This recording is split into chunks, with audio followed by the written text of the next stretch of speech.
पर कन्याओं ने क्या कहा? देखो ये 16,100 विवाह क्यों किए भगवान ने? देवी भागवत में तो ये कथा आती है कि ये 16,100 अप्सराएं थीं जो नर नारायण की तपस्या भंग करने के लिए गई, जिसमें वो उर्वशी दी थी। वहां पर इंद्र ने भेजा था कामदेव को अप्सराओं के साथ। तो भगवान नर नारायण ने खूब नृत्य देखा अप्सराओं का, और देखने के बाद जब उनकी समाधि खुली और देखते रहे तो काम घबरा गया कि हमारा तो बाणों का असर नहीं हुआ। क्षमा मांगने लगा, गलती हो गई। नर नारायण ने कहा भाई गलती क्या है, आश्रम में रौनक ला दी तुमने तो। बोले महाराज इंद्र ने मुझे भेजा। अच्छा इंद्र ने भेजा? तो इंद्र को हमारी तरफ से एक तोहफा देना, गिफ्ट देना। उन्होंने अपनी जंघा को ऐसे रगड़ा, रगड़ते उसमें लाखों अप्सराएं महाराज उर्वशी पैदा हो गई, लाखों उर्वशी। कहा इसमें से एक ले जाओ और हमारी तरफ से गिफ्ट दे देना। सबसे सुंदर अप्सरा जो है उसका नाम है उर्वशी। इन जितनी अप्सराएं थी सब फीकी थी उसके सामने महाराज। इसलिए इंद्र समझ गया कि मैं किसके सामने अप्सराएं भेज रहा था। पर वो जितनी भी अप्सराएं गई थी ना, वो सब जिद कर बैठी भगवान नर नारायण से, हम विवाह करेंगे, आपसे विवाह करेंगे। भगवान नारायण ने कहा रे देवियों, मैं अखंड ब्रह्मचारियों में विवाह नहीं कर सकता। कि नहीं नहीं हम तो आपसे ही विवाह करेंगे, हम तो चाहे प्राण तज देंगे, चाहे हमें इंतजार करना पड़े। इंतजार करना स्वीकार है? बोले हाँ इंतजार स्वीकार है। तो कहा ठीक है, मेरा जो कृष्णा अवतार होगा ना उसमें तुम सब अवतार ले लेना, इंतजार करो और मैं तुम सब के साथ विवाह करूंगा। तो वो 16,100 अप्सराएं थीं जो भगवान के यहाँ वहाँ पे नर नारायण के नृत्य करने गई थी समाधि भंग करने के लिए। भगवान ने उनको वचन दिया था। वही 16,100 ये कन्याएं हैं जिन्हों भौमासुर पकड़ पकड़ के लाया था। भौमासुर का संकल्प था 21,000 जब हो जाएगी तो एक साथ विवाह करूंगा। तो पकड़ पकड़ के ला के गुफा में बंद कर दिया। सब ने भगवान से प्रार्थना की तो भगवान आज आए, इनको छुड़वाया। छुड़वाने के बाद में कहा तुम घर जाओ सब अपने अपने। तो उन्होंने हाथ जोड़ करके कहा हे भगवान कहाँ जाएं? क्यों? पहली बात तो कोई हमारे माता पिता हमें नहीं अपनाएंगे, इस दुष्ट के यहाँ रही हैं हम लोग। और अगर मान लो कि हमने अपने माता पिता को कैसे तैसे मना भी लिया, वो मान भी गए, हमको रख भी लेंगे, तो हमसे कोई पुरुष विवाह नहीं करेगा। और मान लो मजबूरी में किसी पुरुष ने विवाह भी कर लिया मजबूरी में, तो वो ताना दे दे के मार देगा मेरे भाई। ये कथा क्या संकेत करती है कि कभी भी किसी गरीब कन्या से आपने विवाह किया है या कोई भी कमी थी आपने विवाह कर लिया, तो सजनों फिर उस बात को तुम बार बार याद मत दिलाओ। आज समाज में क्या हो रहा है, पहली बात तो कोई भी पैसे वाला गरीब की बिटिया लाता ही नहीं है, और कोई मजबूरी हो ही नहीं रहा, बड़ी मुश्किल हो रही है, बच्चे की उम्र निकल रही है, कोई कारण कुछ भी, अगर तुम लेकर के आ गए तो और सास ताना दे या ना दे, पर यह ताना जरूर दे देती है 2 कमरे में रहती थी, आज कोठी में राज कर रही है। अब सोचो उसकी छाती पे दिल पे क्या बीतती है उसके, विचार करो। अगर गरीब घर की बहू आई है, तुम्हारे यहाँ रह रही है, काम कर रही है, तो कभी भी उसको ये एहसास मत होने दो कि उसने जिंदगी कैसे काटी, क्योंकि वो तुम्हारी बिटिया है। भले पैदा वहां हुई थी लेकिन उसका भाग्य वो नहीं है, उसका भाग्य ये है। और तुम्हारी बिटिया जो तुम्हारे यहाँ पैदा हुई उसका भाग्य ये नहीं है, उसका भाग्य वो है जहां वो गई है, उसकी किस्मत वो है। इसलिए कभी भी ऐसा आपके जीवन में हो कि कोई गरीब की बिटिया लेकर के आ गए, कोई महाराज मान लो पहले कोई शादी हुई थी छूट गई उसको लेकर के आ गए, तो महाराज कभी भी उसे ताना मत दो कि तू ही भली होती तो मान ही रहती है कि ये नहीं करती, कि वो नहीं करती, कि ऐसा नहीं करती, कि वैसा नहीं करती। नहीं सजनों, जिसने तुम्हें अपना मान लिया, जो सब कुछ तुम्हारे लिए छोड़ करके आ गई, चाहे सास हो चाहे सजनों पति हो, दोनों को ध्यान रखना चाहिए कि कभी भी हम उसके जीवन में ऐसा एहसास ना होने दें कि पहले इसके जीवन में क्या दर्द था, क्या कमी थी, हो सके उतनी उसको हम खुशियां दें। हाँ, बड़ा दोष लगता है। तो यही बात इन कन्याओं ने कही कि महाराज पहली बात माँ बाप नहीं अपनाएंगे, माँ बाप अपना लेंगे तो कोई पुरुष नहीं अपनाएगा, कोई पुरुष मजबूरी में विवाह कर भी लेगा तो वो ताने दे दे करके मार देगा। इसलिए महाराज हमारे पास एक ही रास्ता है, क्या?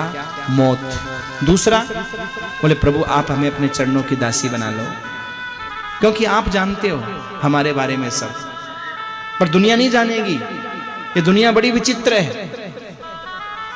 दुनिया ऐसी विचित्र है सजनों, अपने घर में चाहे 30 साल की बेटी बैठी हो कुंवारी, उसे बड़ी नहीं दिखाई देती, पर पड़ोस में अगर कोई 18 साल की भी बच्ची है, थोड़ा शरीर ठीक ठाक उसने ले लिया, तो पड़ोसन भूल जाएगी तेरी बिटिया तो बहुत बड़ी हो गई, विवाह ना करेगी।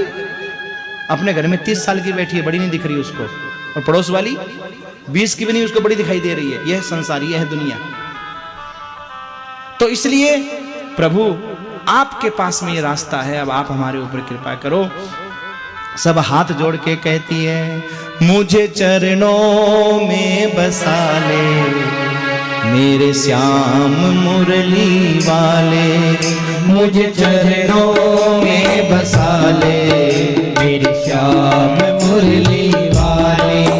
है श्वास श्वास में तेरा, है श्वास श्वास में तेरा, बस नाम मुरली वाले, मुझे चरणों में बसा ले मेरे श्याम मुरली वाले, मुझे चरणों में बसा ले मेरे श्याम मुरली वाले।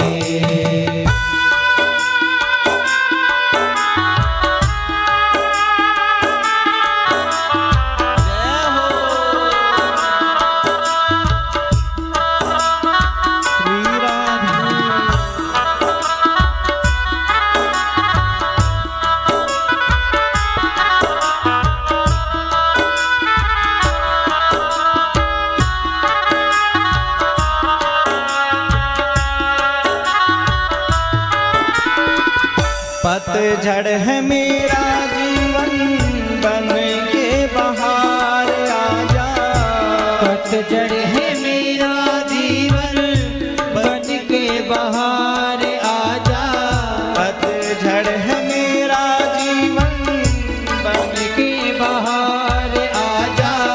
सुन ले पुकार का ना बस एक बार आजा, सुन ले बस एक बार आजा। तुम्हें सुबह और तुम ही, तुम्हें सुबह और तुम ही हो शाम मुरली वाले, मुझे चरणों में बसा ले मेरे श्याम मुरली वाले, मुझे चरणों में बसा ले मेरे श्याम मुरली वाले। है श्वास श्वास में श्वास में तेरा, बस नाम मुरली वाले, मुझे चरणों में बसा ले मेरे श्याम मुरली वाले, मुझे चरणों में बसा ले मेरे श्याम मुरली वाले।